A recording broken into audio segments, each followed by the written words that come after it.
What is up? What is up? Hi, everyone. I'm George Mossey. This is the George Mossey Show. I'm waiting for Kara and DeeDee to join. We watched Before the 90 Days. We're on episode 11, so we have a lot to talk about. Oh, Kara's here. JoJo's here. DeeDee's here. Hello, everybody. Tonight is also a special sneak peek. Hello, Geek in the Kitchen. You're from Canada. Hello, my fellow Canadian. I love Canada. There's a bonus of the, what do you call it? The Last Resort tonight.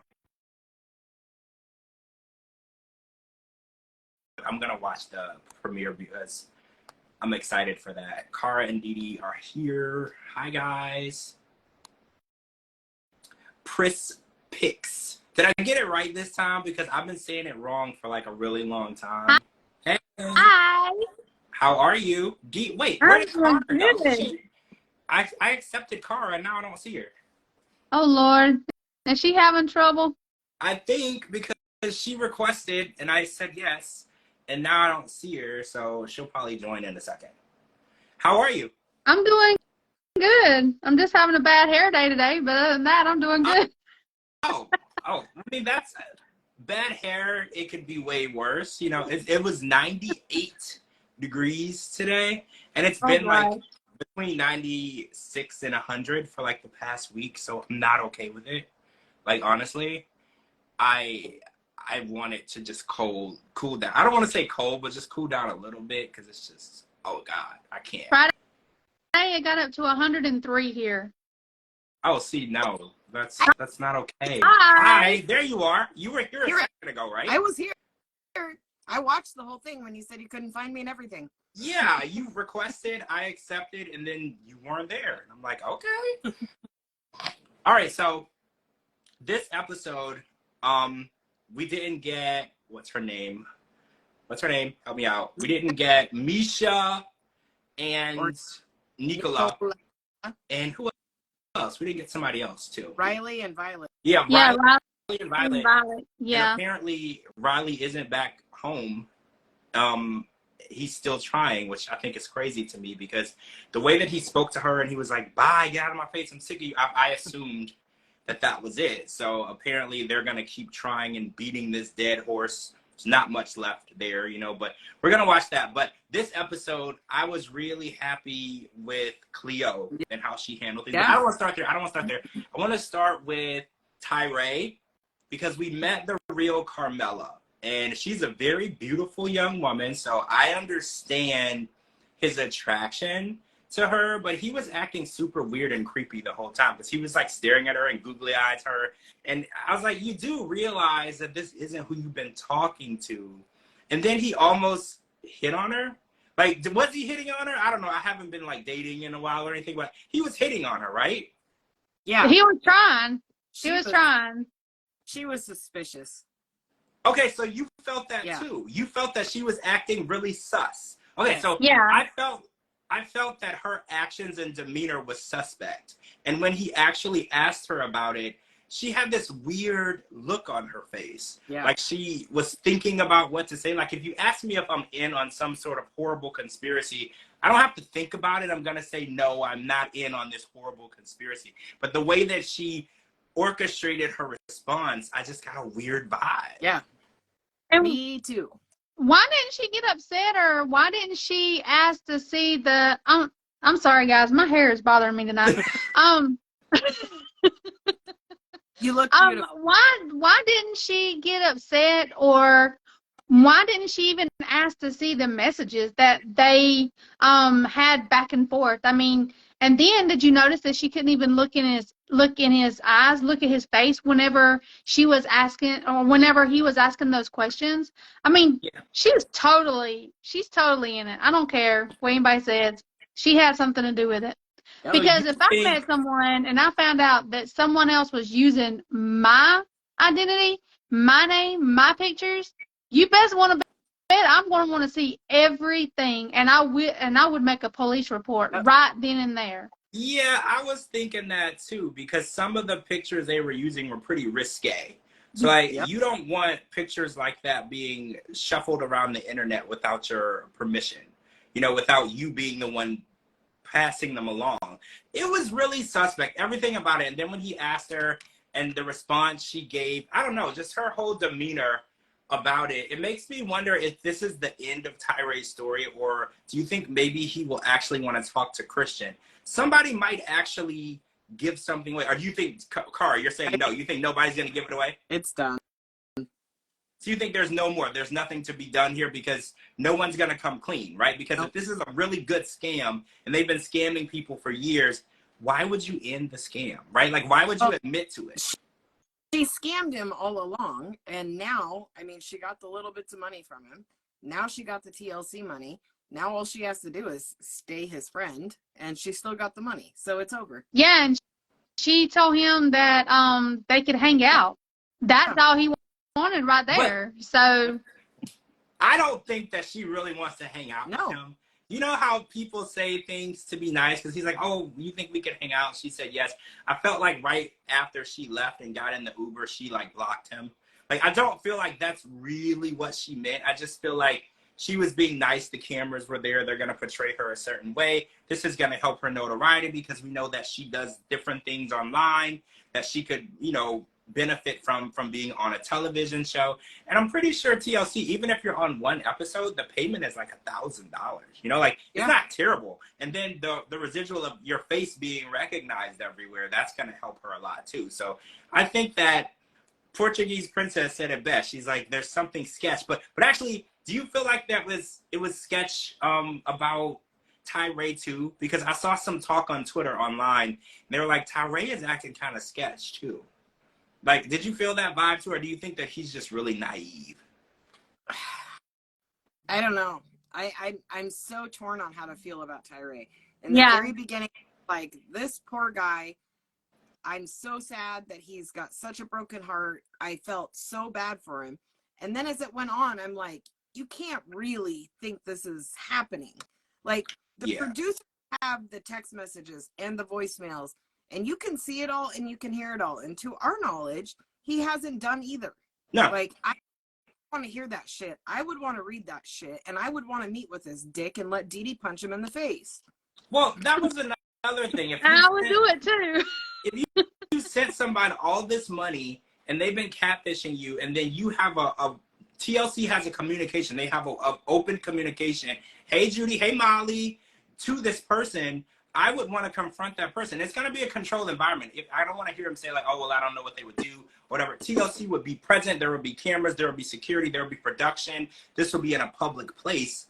I would want to discuss this situation with the person who has been stealing from me and lying to me for all this time. And that was an open opportunity. So everyone is like, this is suspect, because the way that he doesn't want to handle what happened and he doesn't want to confront it. And then he goes and shows up and he starts hitting on Carmela. They're like, this is super suspect to me. Yeah.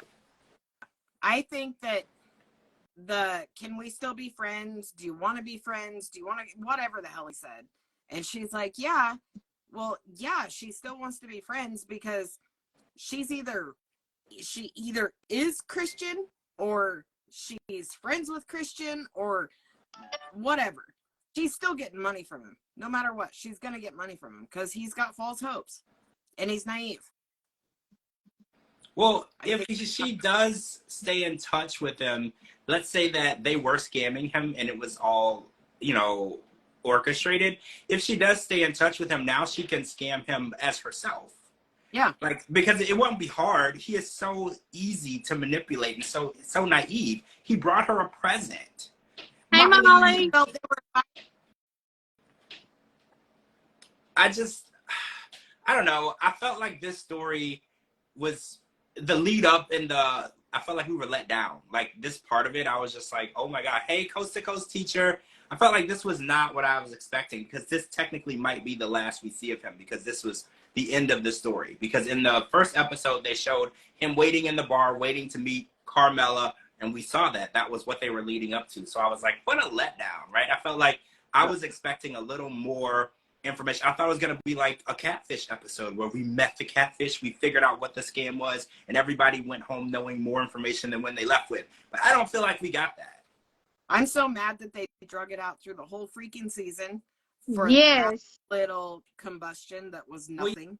yeah, we're on episode 11, and this started on episode 1. They started right in the beginning, and he's only been on probably 5 or 6 episodes. They just left him off because there wasn't anything to work with. Yeah. And it was just a letdown story for me, and I think that there's more to it that we'll probably never hear. It'll never come to the light. Yeah. I think that there's a whole orchestration. There's a team of people that are working on this scam, and it was definitely more than what we got, because again, when you're running a good scam, the last thing you're gonna do is tell you. It's just like going to a magic show. They're not gonna tell you how they did the trick. You know, the trick, that is proprietary information. You will never get it. A magician will never tell you what they're doing, and that's kind of like Carmella. If she is on it, she will take it to the grave, because it's not just Tyree. There's probably 20, 30 Tyrees.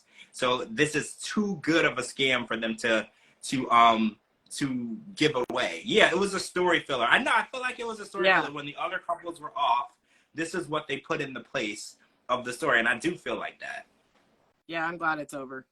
Yeah, me too. I'm very disappointed in TLC when it come to Tyree and his catfish. Yep. Like, yeah, wrong move on TLC's part.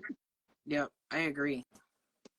Okay, so Rosbon and Amanda, I don't know, I was going to say they had sex, but you guys believe that they have been having sex since the first night. But supposedly this was the first time that they did. And then they went to see the Dracula castle or whatever, which I didn't know it was like a real building. So apparently it was a real building that you can visit. And there's this evil guy who tortured people. It was a very weird place to take someone on a date, because there was all these like artifacts of things that he used to literally torture and kill people to go look at. I was like, oh yeah, take some girl there so she thinks you're some sort of serial killer. You know, like, yeah, do that. But it didn't go well, because Rosbon got approved on his own for his tourist visa, and now he needs Amanda. Well, not necessarily. He kind of wants Amanda to give him permission to come to America, because I think it would be easier for him to stay with her when he gets here than to find his own, you know, mode of where to be and what to do, because a tourist visa, he can't actually do any work, right? Is that how it works? Like, you can just go to the mall, you can go to the museum, you can look at stuff, take pictures. Yeah, so he needs her to tell her children. And then she felt like telling her children was pressure, because she's not ready for them to know that they're in a relationship. So where do we feel that Amanda's right or Rosbon's right? Like, where do you feel? Because I kind of feel like it's never right to pressure someone to involve their children in something. I feel like as a mom, you have to trust that mom's judgment of what's best for her children, because these are little children. These are not like 17, 18-year-olds. These are little children. So I feel like I would have to go on Amanda's judgment, because she's a mother and nobody knows their children like their mother. So what do you guys feel? Do you feel like she's just playing a game? She's keeping him a dirty little secret, and the kids are a way for her not to get away with, you know, coming clean? Or what do you think is going on? This bitch. like, I'm so done with her. I can't even with her. She's so stupid. She has sex with him only because the friend says that she's toxic. And then oh my God, I have so much to say about her. There's enough internet. You think the only reason they had sex is because his friend called her toxic? She literally said that. I mean, she did say that right after she said we had sex, and I didn't like that she said I was hot. So you think that she literally would have went the whole trip without having sex with him until that girl said that? Yep. No, they What? had sex the first night. They had sex the first night, but they didn't. I think they had sex the first night, but I think that she admitted it after it came out that the friend said she was toxic. Yeah. And as far as trusting her judgment as a mother, so far I don't agree with any of the things that she's done as a mother. She's so full of shit. I can't even. I mean, she's definitely using her kids as an excuse to not have to be real and honest and come clean with what's going on. And I don't want to like say that it's an excuse, because I don't know. I'm not a mother, you know, so I can't say that I know exactly her thought process or intentions, because I can't. But I just feel like if you want to be with him, you know, like, your children would have to adapt to that. Like, okay, so as mothers, if you were deciding to date someone, do you feel like your children are a deciding factor. Do they have to like the person and agree with it 100%? Absolutely. Yeah. So why wouldn't she just introduce him to her kids and then let them decide? Because how do you explain to your kids, I was a whore while your dad was dying? Oh, yeah, that. I get that. We all know that she was talking to him before her husband even passed away, that they were already planning this trip. I mean, we already know the truth. So how is she going to explain that to her children? Yep. And then how is she going to explain explain that to the rest of her family whenever he shows up, that they were actually in a relationship before her husband even passed away? Yep.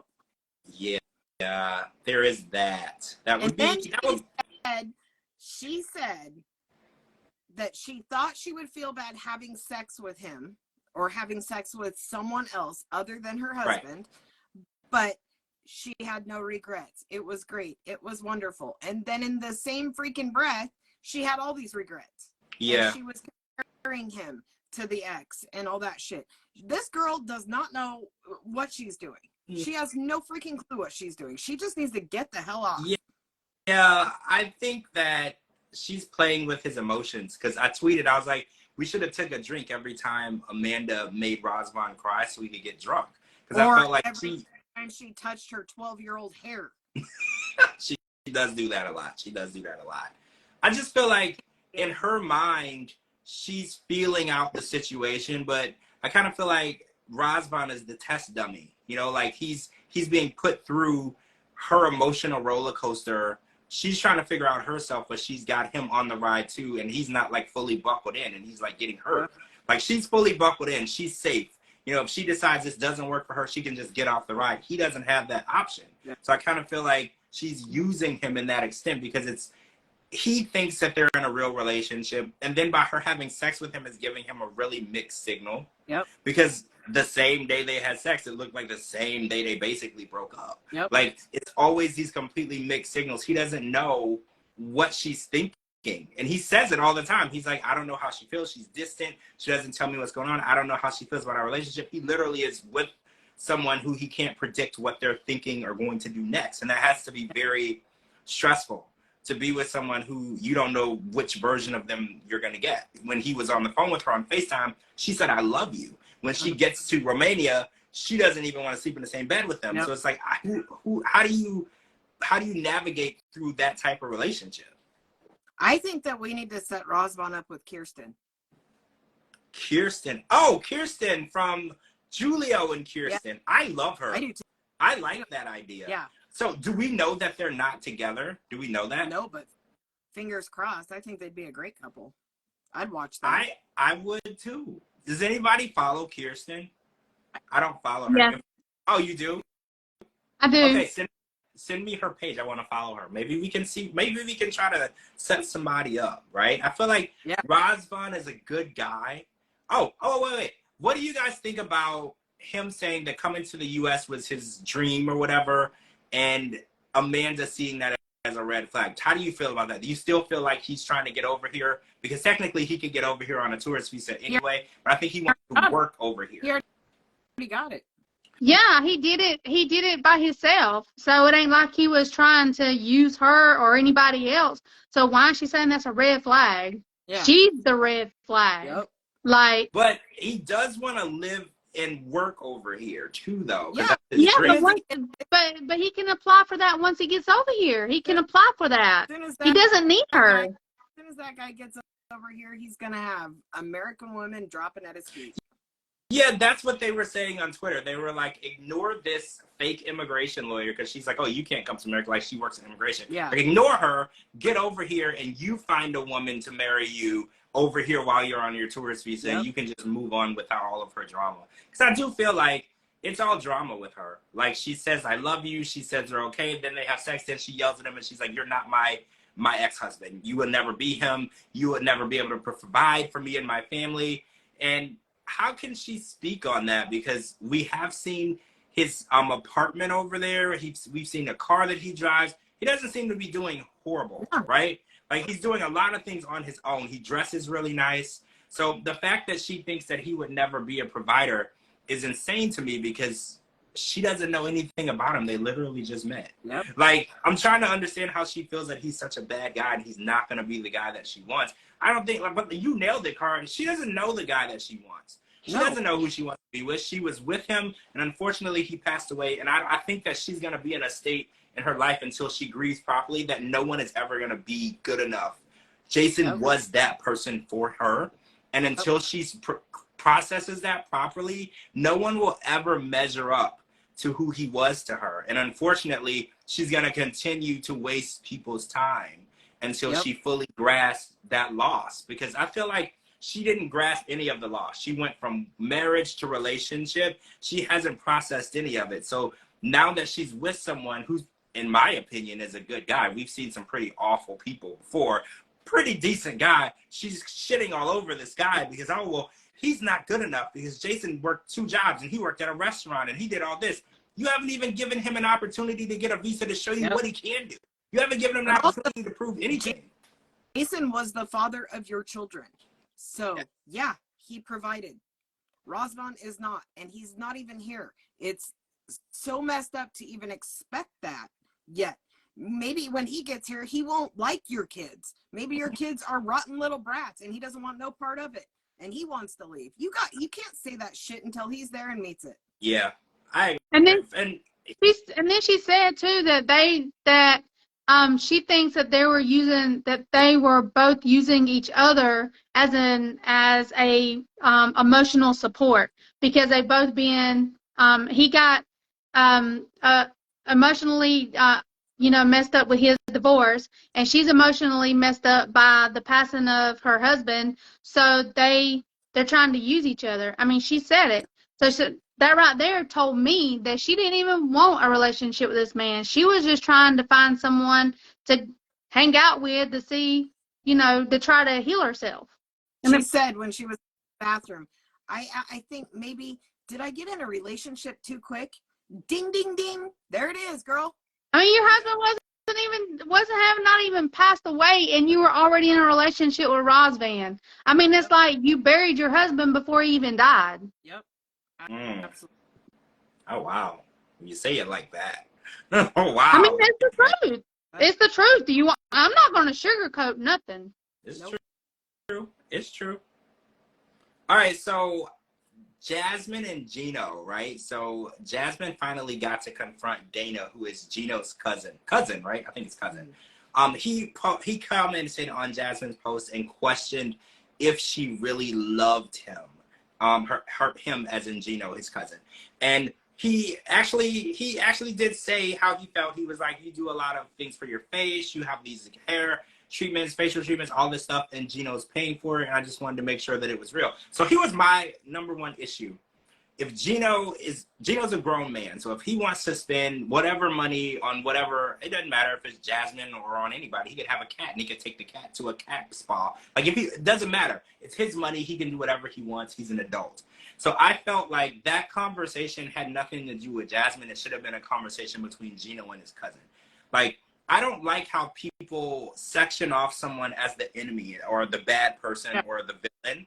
And I know you're going to disagree with me because I know you're going to say, well, she is the bad person. She is the villain. But I feel like in this situation, if you don't trust your cousin's judgment, talk to your cousin. Yeah. Don't talk to the person that he chose because that's not the problem. She's not the issue. Because if it wasn't Jasmine, it would be another woman. It would be something else that he's doing that you don't agree with. So I felt like attacking her wasn't the right answer, but I did feel like she handled it pretty well, depending, because the way that she normally blows up and gets, she did handle it well, but she brought up a good question. What if she gets to Michigan and his family hates her? And I was like, I don't think it's a what if. I think when you get to Michigan, they're going to hate you. But this is a good question to ask. Is he going to be on his family side and isolate you and ice you out? Like, because you are going to be there all alone with no support system. So I felt like that was a good question. And he really did answer it. Honestly, he was like, it depends on what the situation is, what they say. And I would try to talk to them. I wouldn't just take your side. Yeah. Now, how do you guys feel about that? Do you feel like since he's choosing to marry her and she wants to be with him, he's supposed to always back her up? Because I saw on Twitter, a lot of wives said, my husband should back me up even if I'm wrong. So how do you guys feel about that? I mean, I kind of feel the same way, but I also feel like they both handled it really well. But I also think that it was a position that it shouldn't have happened. I wouldn't call my cousin and be like, so here she is, tell me how you feel, because I already know. Well, yeah, it's stirring the pot. Exactly. It's throwing fuel to a fire. And I think it's safe to say everyone in his family does not like her. We learned that the first time when we introduced the couple to us on the show. The family doesn't like her. They have good reason. But if Gino is spending a lot of money on Jasmine, is it Jasmine that you need to talk to? Or is it Gino? Because Gino, 53 years old, he's a grown man. He can make his own decisions. You should talk to him, because if he wants to spend his money on he can go to a casino and bet $50,000 on one table, okay? He can do whatever he wants. So you can't attack her for being on the receiving end of what he decides to do with his money. So I just didn't like how they made her the villain in the situation, because she usually is the villain in this situation. I'm not gonna lie to you. But I felt like this time, her doing nothing, she's literally minding her own business, and then being confronted by his cousin and basically being called the opportunist and a gold digger was kind of unfair. Based on what he knows and what he's seen, he doesn't know that that's true, because even Jasmine says, she's like, I've never met this man in my life. I know nothing about him. He knows nothing about me. The only thing that he knows about our relationship is whatever Gino has told him or what he's seen on a television show. He hasn't reached out to Jasmine to get to know Jasmine. He hasn't asked any questions. He hasn't DM'd her. He's just leaving nasty comments on her page. And it's like, we're all adults, right? Yep. Like, and I feel like Gino's family, if they want to have a conversation with her, reach out.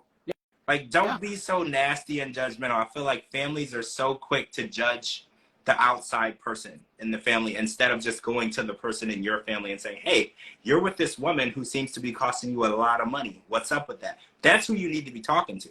Yep, I agree. Yeah, a husband should always back up his wife no matter what. No matter what.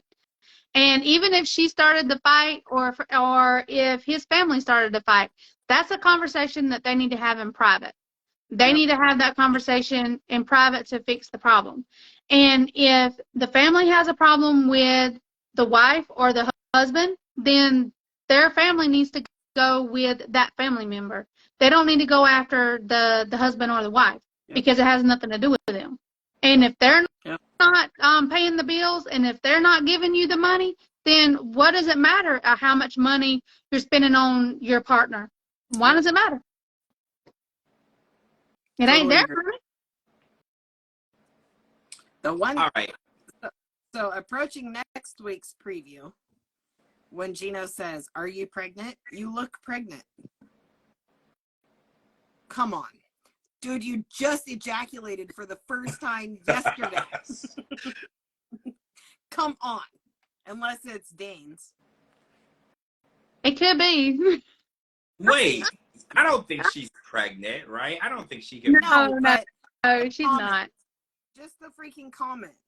Well, first of all, don't ask a woman if she's pregnant. Like, that's like being a man 101. There's like 3 questions you don't ask a woman. Are you pregnant? Right at the top. The next one, have you gained weight? Don't do that. Like, there's like questions you don't, unless you're trying to lose a tooth. You know, you don't ask a woman something like that. And the fact that he thinks that she could be pregnant that quickly is ridiculous. But first of all, don't say that. Like, I don't care what the situation is. Don't tell a woman that she looks pregnant. Don't do that. Excuse me. I agree. So I don't know. We still got next week them talking about that, and we still got where Jasmine what's the word that I'm looking for in English? Completely admits that she's cheated on him with Dane. Yeah. I mean, but I felt like she already did admit that. Well, I At mean, least that's what I got from it. there's still like a big fight. There's a huge fight still coming. Yep. Well, I would like to see how this goes, because the way their relationship is going, I don't see how it's going to last, especially once she gets here. Things are going to get even more complicated because his family and everyone is going to be so much closer and accessible to their relationship. It's easier because she's all the way in Panama and they can't get to her. They can only see her on TV or see her on social media. With her being right there accessible to everybody. I think it's going to get more complicated and more difficult to navigate. And I feel like Gino's family is going to be very open with how they feel about her. And Jasmine can't constrain herself all the time, because we've watched her for 2 seasons now, and we know that her self-constraint is very low. So the fact that she didn't snap on Dana on this episode, I applauded her. That is what we call progress. Yep. She is doing well. Like when Kimberly stopped throwing drinks at Usman, that's what we call progress, right? Like we usually would saw milkshake, drinks, wow. Eventually she just was like, forget you, yo, and just walked away. I was like, see, that's progress. Yep. Nothing flew across the room. So I'm happy for Jasmine for that, for keeping her cool, because I felt like she was the one to blow up. But maybe that was the therapy. Remember that Gino said that was the issue? He was really kind of scared to talk to her because she would look. Maybe therapy really did work, right? Or maybe they gave her really good drugs. Who knows? Yeah, but we know Jasmine. We know Jasmine. She's holding it in. She's going to wait until the right moment to flip a switch. So yeah, and it's going to be scary for Gino. It's going to be scary. So Statler did a Valentine's Day scavenger hunt. We kind of saw the beginning of it last week, and she hid some things around. It went really well, and Statler and Dempsey did say I love you to each other afterward, which I thought was really nice. And then Statler ruined it by saying, well, since we're saying we love each other, I'm gonna be not renewing my lease and I should move in. And I really felt like Dempsey did the right thing by saying no. Like, I feel like we're at a place right now where we're getting to know each other, and she does love her. They do get along, but I feel like her suggestion of getting a place outside of her own and they could see each other is the normal, logical thing to do. That was a normal, logical answer to that request. And I think Statler was taken back by, which I was kind of surprised. But we have to remember, she's explained to us all of her past relationships and all of the things that she's done and how she rushes. And then she had admitted that she was speaking to her ex, the one from London, and she was supposed to, well, we knew this already, but Dempsey didn't. She was supposed to pick her up from the airport, and they were going to go to a hotel for closure. Yeah. What the actual hell?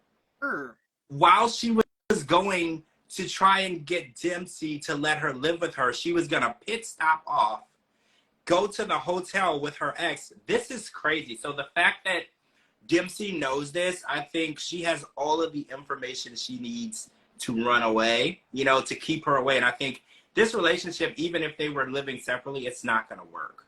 You know, I feel like Statler is so unstable in being monogamous, right? I feel like the only mistake Dempsey has made through all of this is letting her know where she lives. yes, Oh, yes. really? So you think Now that it's gonna be hard to get rid of her now. really? Yep. Even if she says you can't live here, you think she just won't leave? She's a level 100 clinger. I think it's going to end in like really bad situation. Really? Mm-hmm. That's not good. See, if I was, y'all already know I would have punched her in the freaking face, okay? But if she would have told me, there it is. if she would have told me that if I was in a relationship with her, if I was Dempsey, and she would have told me that she talked to her ex a month ago, and then they were talking about meeting up at the hotel and having one last night,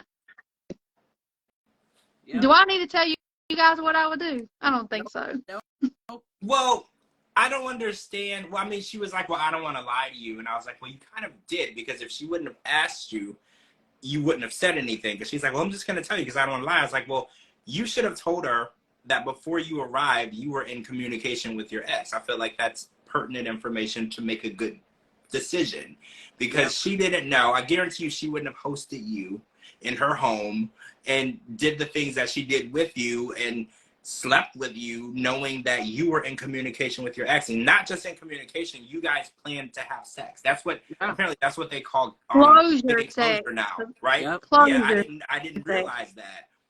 That's insane. And I feel like unless this is going to be an open relationship, this would never, ever work. And I think Dempsey is not looking for that. She's looking for a stable relationship. Oh, so I followed Statler on Instagram, and Statler swears that in lesbian culture, it's very, very normal for two women to move in together really, really soon.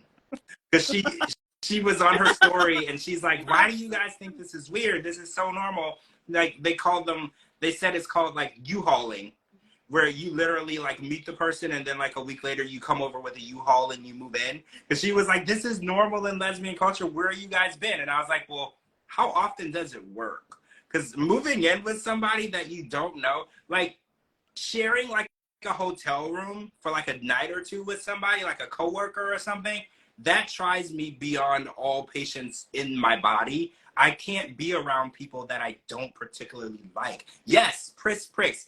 She called it U-hauling. Oh, lesbian U-haul. Yeah, I was watching her story, and I was like, so this is a thing? And then she started posting, like, all these TikToks where people were validating that this is really a thing. And they're like, oh yeah, me and my girlfriend been together for like a year, but we moved in, like, we met on a Wednesday, we moved in on a Monday. And they were like, and I'm like, this is insanity. Like, I can't imagine how any of this is healthy, because you're literally moving in with a stranger, and at the point you're getting to know them, you live together. So everything that happens is going to turn into a fight, right? Like, I can't imagine. I have a lot of lesbian friends. Some of them live together, some of them don't, but it didn't happen overnight for any of them. See, they all had normal relationships. You have stable friends who are logical. Yeah. See, I think Statler is under the impression that people do this.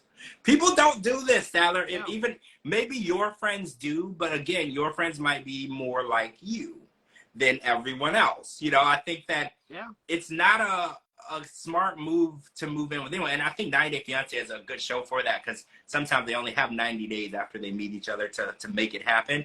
And we've seen how it can go all types to hell.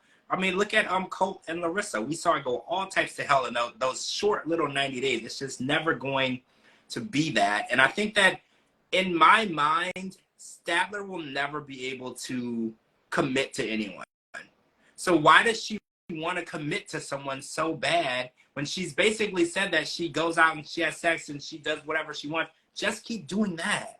No one gets hurt, and then you don't have to worry about lying to anyone because you're just doing what you said you're going to do. But also, why are they on 90 Day Fiancé before the 90 days? Before the 90 days implies there's going to be an engagement. Right. Right? Literally, she's doing a scavenger hunt trying to move in with the girl, and she says, I hope she doesn't propose because that would be too soon. So why are you even on the freaking show? That's true. That's true. And she didn't exactly. And then or anything. Yeah. And we've done seen a freaking catfish. I mean, this season, I mean, no engagements. You know, the only thing we've seen is a promise ring. Yeah. Yeah, you're right. This season it's changed a lot from what we're used to. Yeah. With before the 90 days. You're right. And I don't know if that's a tone for all of the shows, like all of them. Because remember, we got Ed and Liz on Happily Ever After, and that was a really change of scenery because they weren't engaged. Okay, they weren't trying to get married. Neither of them needed a green card. You know, we're getting the shift in the narrative of what the show is used to be, and I wonder if this is something that we're gonna see more and more in the future. I don't know. I don't love it. I don't know. This season is not. I mean, it's been a good season, but it's not the 90 days that I'm used to. Right. I feel the same way. I do. I feel the same way because it's definitely outside of the narrative that I'm used to. Okay, so David and Sheila. Okay, so I know that we've had some speculations or issues with Sheila, and we were waiting on it. So apparently her mom fell from a second-story stairway in their home, and they hired a contractor to come and look at the home to determine what needed to be fixed. And in their money, it came to like $100,000, but in US dollars, it came to $1,725, which in my opinion, that's an amazing deal, right? Yeah. Like, I was like, get out. It cost me like 14 grand for a roof on a house before. So you mean to tell me you are going to repair all of these issues in this house? It was a steal. I would have gotten my credit card into that guy's hand so fast. you wouldn't even, I was like, good Lord. But yeah, I wouldn't. I wouldn't, because okay, so yeah, let's talk about his responsibility in this situation. Why would it be 100% David's responsibility to pay for everything? Because even he brought up in the episode, he was like, well, what if you were to get a job and we did this together? Okay. And she didn't seem interested. First of all, I don't feel like, aside from it not being David's responsibility, I don't think that is even the legit price, because she said, when he said he makes $800 a week, she says $800 you could have a condo here. Then when what's his face, Jupiter, the contractor, is like, where's he from? And he said America. He's all ha ha ha. Then it was $1,725. I think it was like maybe $500 at best. Oh, so you think this is like a team effort scam? Interesting.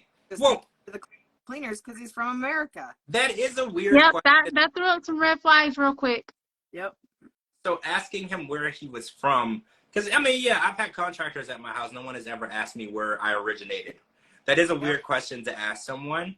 And when I got a red flag when David told Amy he made $800 a week, and Sheila's reaction, her eyes lit up and she smiled. Yes, that her reaction, I didn't like that reaction, because I was like, not $1 of that $800 a week belongs to you. So I didn't like your reaction to that. And she's like, oh, that's a lot of money. For $800 you can have a condo. So she was like, well, whatever I need from him, I'm gonna get, because this is a lot of money. But they don't understand the conversion rate of in their country to America, because $800 a week, you can still struggle a lot making $800 a week, especially depending on the state you live in, because the cost of living by states is astronomically different depending on where you are. So $800 a week in, you know, maybe in a northern state, like say Michigan, it's not bad. You know, $800 a week in California, you might be living in your car. You know, if you don't get a second job, you know. $800 a week in Oregon isn't going to get you shit. $800 a week in Georgia, where I'm from, it ain't going to get you nothing. Yep. I think that she's under the impression that he has infinite money. And from watching the show, a lot of people feel that way. I think it's from the movies. When they see American culture and they see the movies that are filmed in Hollywood or wherever they film movies, and how the Americans are living. Because when you put on a movie, people, they go into this huge house, they're driving this nice car, no backstory of how any of that wealth came about. The movie just kind of starts there. And then it goes, and I think a lot of people who haven't been to America, they're not familiar with our culture or anything. They believe that that's just the way of life over here. Yep. And, oh wait, same with rent in Vancouver. It's $2,000 if more for rent. Oh my God. Here in Oregon, you're lucky if you can find something for $3,000 or less a month. $3,000 for rent? Yep. That is insanity. I would just buy. It's absurd. See, and that's what I want Sheila to understand, because David struggles. And I don't think she realized that, because he was like, I have to work 2 jobs to make $800 a week. So he might be making at one job $400 a week, right? Like he's doing 2 different jobs to make that income. And where he lives, where does he live? Is he in Oregon? Who? David? David. I don't think so. I can't remember where he's from. Hold on, I have it. I'll tell you. Because I think he would need to go over his finances with her, right? Like explain to her how much he lives, how much it costs for where he lives, explain to her how much it costs for his car, explain to her how much car insurance. Oh, he's from Nebraska. He's from Nebraska. Oh, yeah. Yep. So what is the cost of living like there? Is it? I don't know. I'm going to look. Okay. Yeah, because I was like, maybe it's good there. Because I was in Ohio, and Ohio, the cost of living was really low. Because when I moved to Florida, it was like 3 times higher. So it was a little bit of a culture shock for me, because I was like, oh, wow, I'm giving you so much more money for the exact same thing that I wouldn't give you so much money for. But it just depends. So I feel like in order for her to fully understand what that money is, he would have to do like a breakdown. Like, this is how much I'm responsible for on a monthly basis. This is how much I send you. You know, this is what's left, if anything, for her to really understand. But do you guys feel like the money situation this early in the relationship is a red flag? Do you feel like the way that she's expecting so much from him right now is a red flag? Yes, and I think by her wanting him to redo the whole house is a huge red flag. She should So not she Nebraska, should not have even asked him to even no. Nebraska, the cost of living is 8% lower than the national average. Housing is 17% lower than the national average, and utilities are 12% lower than the national average. He lives So it's a lot cheaper to live in Nebraska. So he's able to make his money stretch a lot easier than if he lived in another state, like Oregon, you said. So yeah, good for him, because he has sent her money before. And I think that might be why she has the idea that he just has all this money stashed away. Yeah. Because when you send someone money, like a large amount of money, and it's hard to say large amount, because when it converts over to their money, we might send $200 or $300, but to them, we just send them like $1,000. So I think that sometimes makes it seem like, oh, wow, they just have so much money they don't need, because if you could give it to me, you didn't even need it, you know, and then they just expect more and more. But he made it seem like she wasn't very demanding of asking for money. So we were always wondering, was that really true? Because, you know, people are usually a little less honest Where are they at? About how much they're sending. Right? They're in the Philippines, right? Yes. And two, is what another red flag came up for me is when she said that she didn't like how her mom died poor, that she don't want to be poor. She wants a better life for her and her son. Yep. So that there is a big red flag too. Well, I mean, right. She said that, but when he asked if she could get a job and help pay for it, she was like, "We'll talk about it." Yeah, okay. What there I was like, to talk about? I mean, right, because I was like, you guys walked into this bar and I counted like 4 different people working, because she's like, I just can't find a job after. Yeah. I was like, I get that jobs have been scarce after the pandemic. I do get it, but I do feel like if you want a job bad enough, you can find one. Because I know people who look for jobs and then they hear about an opportunity, they're like, well, I don't want to work there, or I don't want to do that. They could get a job, they just don't want to do certain types of jobs. So when she said, I don't want to die poor, like my mom, I was like, well, what are you doing to prevent that? Because I was like, David isn't a guarantee that you won't be poor. Like, I didn't like that she was looking at him as he was her ticket. I didn't like that, because he's interested in being with her and having an equal partner. Because even he said, like, are you going to work and help and you contribute? We could do this together. Why does it all have to be on me? And I agree with that 100%. He's not going to live in the house. Why does he have to contribute 100%? And he never said he wasn't going to contribute part. He just wants to know that he doesn't have to contribute all. And I think that that's more than fair. I mean, if he gave her $500, that's more than generous, in my opinion. Okay, so the conversion rate in the Philippines, $800, 800 American dollars, is $45,512. So in her mind, it would only take, because if it was $100,000 to fix everything, that's only 2 weeks' pay. That's fine. That's what she's thinking. Oh, yeah, I see. So she kind of looks at it as, you probably already have that in the bank. Yep. It's not even something that would hurt to give out. Exactly. And the way that she just said, like, well, when are you going to give me the money or whatever? I was just like, I don't know. She just rubbed me the wrong way the whole episode. And I know that she's went through something very traumatizing. So I definitely don't like to pass judgment on anyone who's going through something very, very difficult, because they're probably acting out of character. Because when something traumatic like that happens to you, you are not you for a while. Okay, so I didn't want to like judge her on that, but I just felt like she was making the money such a huge deal. Like, well, when are you going to give me the money? And how are you going to get it to me? And it was the way she asked for his salary and the reaction. I was just like, ooh, I don't like it. One thing I have to say about it, though, the house that I live in is the same house my mother passed away in. My mom passed away of natural causes. I took care of her. blah, blah, blah. I have all kinds of emotional attachment to this house. Had my mom died tragically, falling to her death, I would want a different place. So if I thought that I had someone that was like, oh, let me take care of this for you, I'd be like, no, for that kind of money, we can build a condo somewhere else that's safe, that my mother didn't tragically die. That's how I see. That's true. Why rebuild the house? And again, she's trying to come to America anyway. Yeah. So why is it, and she's going to take John Rell with her, right? So like, why would it be so important to rebuild that house just for her dad, I guess? Yeah. But if you I mean, built you a condo for $800. Yeah, I mean, I can understand. I understand on one part where she's coming from, because she doesn't want no one else to get hurt in the home. Mhm. But she has already said a couple of times that she don't even want to be in the home because of her mom passing away. So why are you wanting to fix it up if you're not even wanting to be there? Yep. Yeah, that was my first question.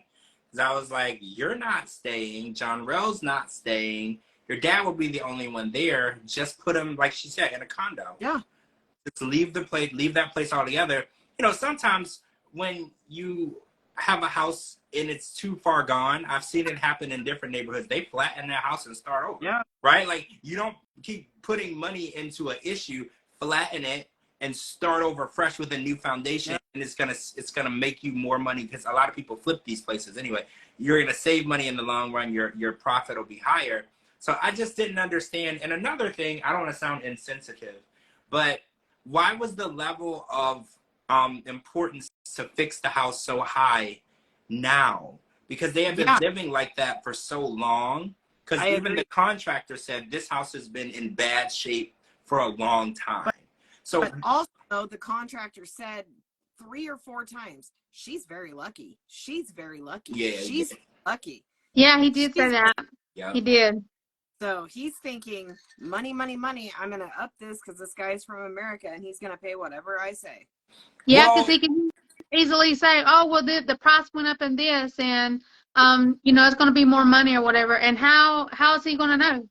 He won't know. Well, yeah, the contractor, see, when I need work done on my house, I do written estimates. Like, I want to see what you're buying, how much it costs, how much labor. Like, I need itemized. I need to know what I'm giving you money for. Because he was like, oh, well, we need all this stuff. Nothing written down, and then just ballpark figure out of his head. Who does this? I don't know. I've never been to the Philippines. Maybe this is how they do things there. But if I'm going to give you thousands and thousands of dollars to do work on my home, I want to know what parts you're buying, what materials, the labor. I want to know what I'm getting, so I know that I'm getting a good deal. But are you insured? Are you bonded? Yes. I have so many. Yeah. There's no chance I would just hand somebody thousands of dollars off of a verbal contract. Like, that is literally every episode of Judge Judy, right? Literally every episode, somebody didn't write down a contract and now they're suing somebody because they didn't actually do the work. Like, that's literally how that happens. Yep. But I'm also an insurance agent, so that's the first thing that comes to my mind is that house should have been condemned a long time ago. I'd never insure it. Oh, right. You are an insurance agent, right? Yeah. I'm going to go ahead and say that insurance isn't like legal. Like, not legal, but like legally required. Yeah, that's what I'm looking for. Because, you know, here you buy a house, it's a legal requirement. You got to put insurance on that house. That's not even an option. I'm going to say over there, there's no legal requirement, because if they had insurance after that, was it a typhoon? What happened to or was it a fire? It was a typhoon. There's a typhoon and a fire. Both of them. Oh, yeah. Insurance would have did repairs for both if that was a legal requirement, because I'm pretty sure if you live in the Philippines, that's just like Florida having hurricane insurance. Like, I'm pretty sure they get that so frequently, you have to. Haven't we learned from Brandon and Mary that because Mary's from the Philippines, that you can build a brand new house for very little money? Yeah, $20,000. $20,000 gets you a very decent home built, which I'm jealous, because I can't even get a bathroom updated for $20,000. So I'm jealous. Like, if I want to put in a new sink and a new toilet, we're talking 30 grand, right? Don't even talk about a new kitchen. that's like 50 grand. Like at this point, so I'm kind of jealous. Well, 50 grand if you want the basic, but if you extra, then you're gonna be on up in the 100,000. So. Well, yeah, because I want my appliances to be smart. You know, I want them to be smart. So yeah, I already know it's not gonna be good for me. It's basically, somebody told me once. They said instead of updating your kitchen, just buy a whole new house with the kitchen you want. Somebody told me that that's actually the more smart financial move to go, because they said you're going to pay about 35 to 40% of your home's value in redoing the kitchen. And I think it's true, right? Yeah. Okay, so it looks like insurance is required in the Philippines, but that's only if you have a mortgage, which makes sense. But I doubt that they have a mortgage. I would assume people don't have mortgages, because if it only costs $20,000 to build a home, you just kind of build it yourself, right? I kind of feel like that's the way it gets done. But I mean, at that, wouldn't you, if you were building, 4 pieces of plywood, wouldn't you put insurance on it just in case you had a typhoon? I'm an insurance on everything person. Like when I go to the jewelry store and I buy a ring, I buy insurance on the ring, because I was like, I'll probably lose this ring. Yeah. So like I'm an insurance on everything. I have insurance on my parents. I have insurance on me. Like I'm everything. Cars, house. But what else do I like? You name. Don't waste your money on the insurance on the jewelry. Insure it through your homeowner's insurance. It's much cheaper and better coverage. Yeah, but what if I lose it outside the house? Does it still work? Yeah. Oh, because I thought it had to be like stolen out of my house. There's umbrella policies to cover it. Okay. Because I buy insurance on everything because I'm just paranoid. Like I'm scared that I'm not going to be covered. To have insurance on everything these days. Your phone, you need to buy that through the phone company. Oh, we don't give a shit about it. I have it on my phone because let me tell you a story real quick. So I went to the movies and I watched the movie, and then I got up and left and went home. My phone was still in the seat at the movie theater. So yeah, I was like, I gotta have insurance on everything because I'm a moron, right? Like I was like, then I didn't realize that I didn't have the phone. I was literally at home about to take a shower, and I'm like, where's my phone? I don't know my phone. It was literally at the seat at the movie theater. The funny part, I called the movie theater and they had it. Somebody turned it in. I actually got my phone back, but after that, I got insurance on my phone because I was like, I can't be leaving stuff like that. Yep. All right, so I want to talk about Christian and Cleo because we got the confrontation. First of all, I really, really love how Cleo let Christian have it tonight on the episode, because every time he tried to BS her, she came right back, because he was like, well, I didn't lie. She's like, well, you kind of did. And he's like, well, I don't want you to be mad. Well, I kind of am. Well, I don't. And I was just like, I love how she's standing her ground, and she's saying, look, this is what you did. This is what we did. This is what you said, and your actions were the opposite, and I'm trying to figure out why you lied. And I just loved how real she was about it, because I know she was really nervous about confronting him. She had her friend come over for emotional support, and Christian did the textbook narcissist move. He's like, well, there can't be another clearer thinking woman in the room, because I can't manipulate this woman if there's another woman here that doesn't find me attractive. Because, a narcissist can't be surrounded by someone who's not interested in them, because that person will see right through what you're doing, because they have no interest in you at all. They will see all the bullshit that you're pulling, and they will call you out. So he had to have her friend removed from the room to try to talk in circles around what he did and try to pretend like he's not a douchebag, which he is.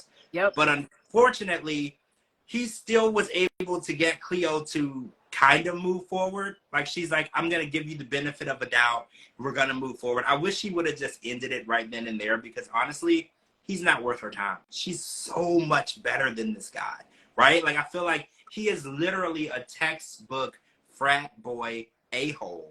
Everything about him. And the way that he got so defensive showed me exactly who he was. Because I was like, if somebody accuses you of something you didn't do, you can just say I didn't do it, or you get defensive and you can start getting mad and start throwing your arms around and putting your hand. That shows me that you're looking for ways to get out of something that you did. And instead of him just saying, yeah, I did it, I'm sorry, he went every avenue possible to try to make it seem like he didn't do anything wrong. And that's so narcissist, right? Like, narcissism at its best. It's like so textbook. And I was like, Cleo, just be done with this guy, right? Like, there's no purpose for you to continue with someone who sleeps with you and then the next day pretends like you didn't when there were cameras in the room. All I know is I think DeeDee and I both need to punch him in the face. Yep. And you know how the saying goes, the guilty dog barks first. Yes. And he I love started that. barking real fast. Yep. So He was so fidgety, and he couldn't deal with two women calling him out for his BS.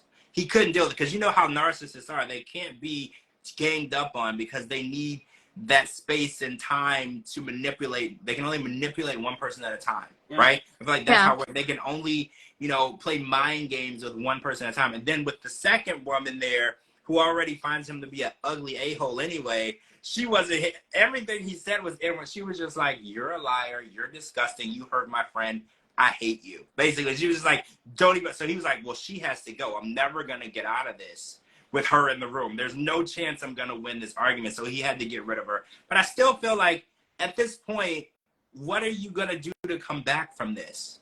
But I was like sad that Cleo felt the need to apologize. yes. Why? That's textbook manipulation, right? It's manipulation. He never said sorry. She apologized like 3 times. And he's never going to say sorry. That's a narcissist. Yeah. He didn't do anything wrong. He's like, oh, well, I thought that you didn't, because they spoke after they were intimate and said that they were going to talk about it the next day because you do interviews with the production. They said we're going to talk about it. He thought between that conversation and when he woke up the next day, she didn't feel comfortable talking about them being, which is complete BS, a complete lie. He manipulated her into thinking that that was true. Then manipulated an apology out of her for doing absolutely nothing wrong.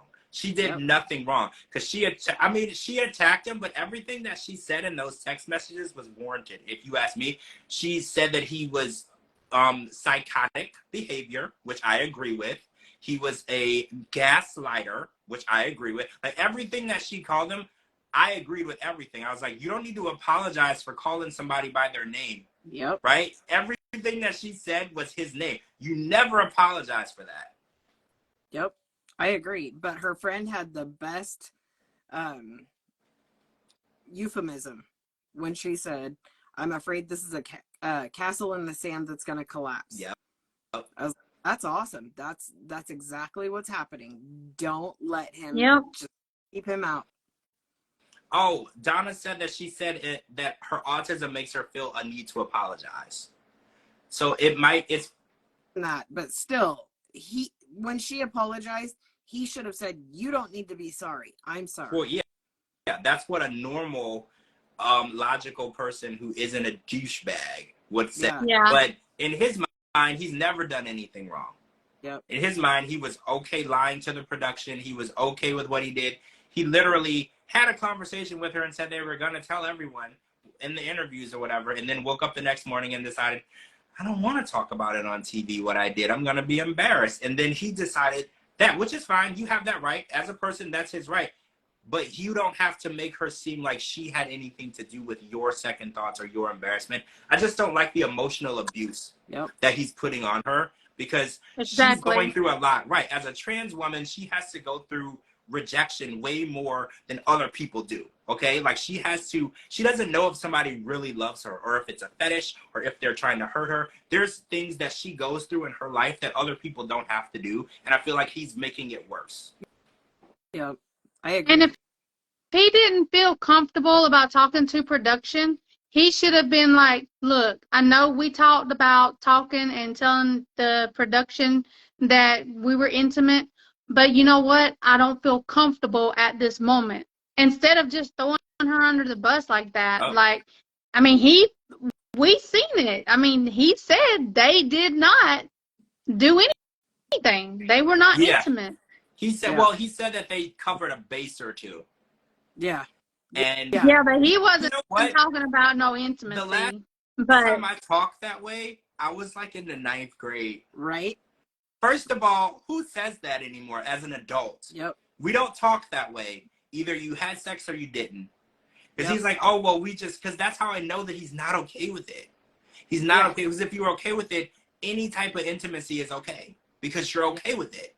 And he just needs to be real and just say, look, I thought I was going to be okay with it, and I'm not, and I'm sorry, but it's not going to work. Stop lying. And then I don't like how he's manipulating her into think she did something wrong. And she didn't do anything wrong. She's been 100% open and honest this whole time. He's the one that has an issue, and then he's making her feel like shit, and she's sitting in the car crying, questioning herself, when she literally was honest with this douche the whole time. Like, it just makes me so angry, because the fact that she opened herself up as an autistic woman, first of all, and a trans woman, it takes a lot more for her to put herself out there than it does for everybody else. Absolutely. Way more. Yeah. Like, it is very difficult for her to even be social in general, but she put herself out there and vulnerable to the world on TV and to this man, and she's getting screwed over in every aspect of it. And I just hate it. I feel like this is going to really emotionally scar her, because in her life and in her condition, this might make her not want to do this again, not want to trust somebody again. Absolutely. Well, she said that she's not going to be able to emotionally handle it if something happens with their relationship. I mean, not only the autism, she has anxiety, she has panic attacks. Yeah. I mean, there's like a lot of things, you know, and him being a douchebag like he is not helping the situation. He's just making it worse on her. Yeah. And then she was sitting there trying to focus and trying to wrap her mind around what he was saying so she could accept what he was saying and understand what he was saying. He just got defenseless, and he just started going off at her. So how is that supposed to help her even make a rational decision or talk about the situation when she don't even understand it herself? Yeah. I can't. I just want her to rid him from her life. Like, just move on.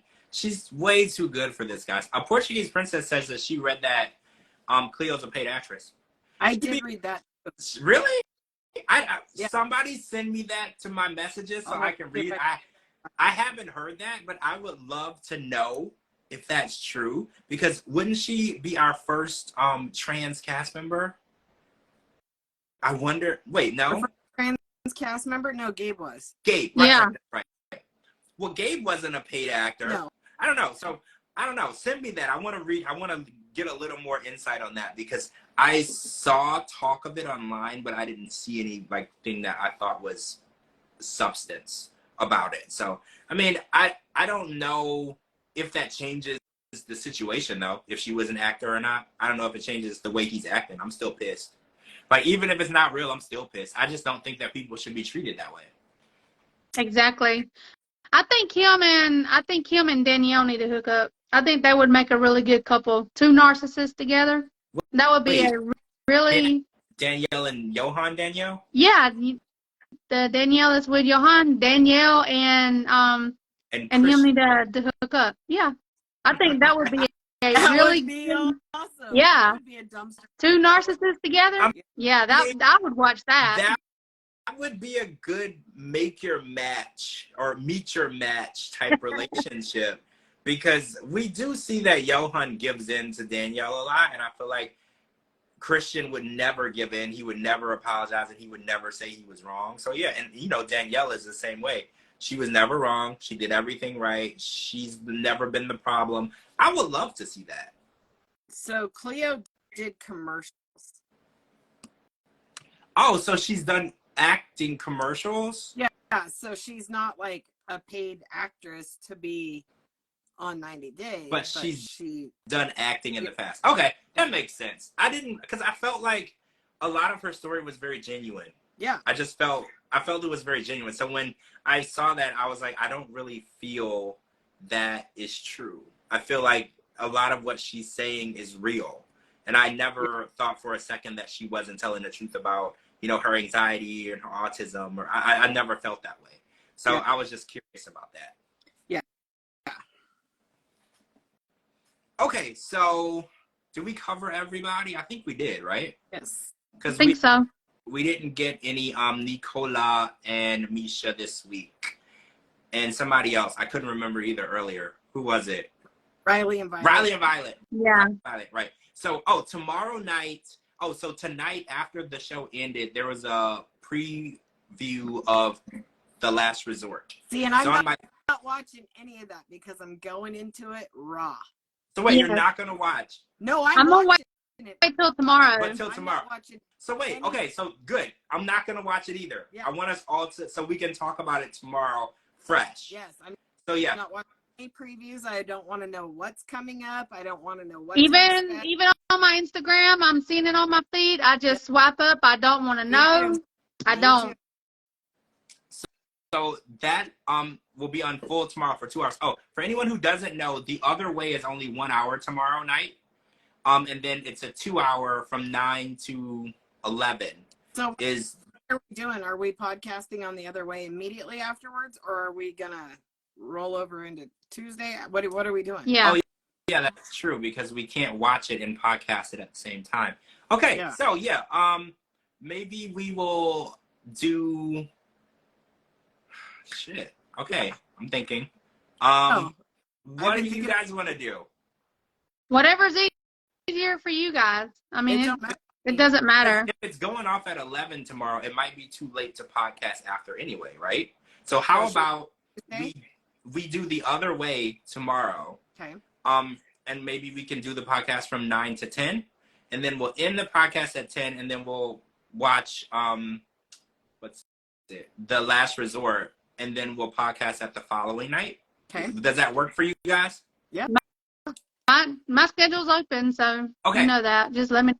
Okay, perfect. We'll do that. And if anything changes, just text me and we can figure it out. But yeah, I didn't even realize that. I was like, yeah, we can't do them both. We can't do one and watch one at the same time. So yeah, we'll react to The Last Resort not tomorrow, Tuesday. So we'll do The Other Way tomorrow, which probably will be short because we're only getting an hour. Yeah. So it's probably not going to be a huge long deal like it was tonight. So, and then we'll jump into The Last Resort. I want to keep calling it couples therapy. Every time I try to say it, couples therapy is what keeps trying to come out of my mouth, and I have no idea why. It's because when we first heard about it, they were saying it was like everybody's going to couples therapy. So it went out there for the first couple of weeks. That's why, because I'm like, why do I keep saying that? That's not what it's called. But yeah, I still say it. Yeah, when I keep the saying pictures surfaced, they said it was couples therapy. That's why. Okay. All right. So we're going to do that tomorrow. Thanks to everybody who joined us for this episode tonight. Thank you for my co-hosts, Kara and DeeDee, for joining me. And we will see you guys tomorrow for The Other Way. Oh, make sure you're following me at George Mossey on all social media platforms, georgemossey.com, and anywhere you get your podcast, type in The George Mossey Show. That's on Amazon Music, Apple Music, Spotify, all of those. And we'll talk to all of you guys tomorrow. bye. Bye. Bye.